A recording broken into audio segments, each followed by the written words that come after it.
अरे कल्याणी, कहाँ जा रही हो सुबह सुबह? अंकुर, अरे आज वो वोटिंग है ना, तो बस वोट देने जा रही हूँ, तुम भी चलो। नहीं यार, आज छुट्टी के दिन भी बॉस ने काम पर बुला लिया, तो वहीं जा रहा हूँ। अगर शाम तक फ्री हो गया तो ठीक है, नहीं तो रहने दूंगा।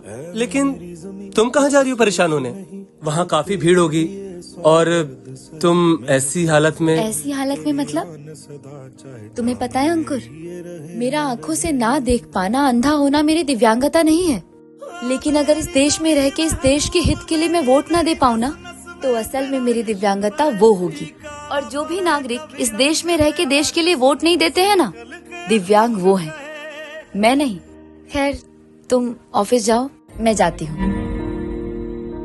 क्या हो गया? वोट देने नहीं चलना है? तेरी मिट्टी में मिल जावा गुल बन के मैं खिल जा।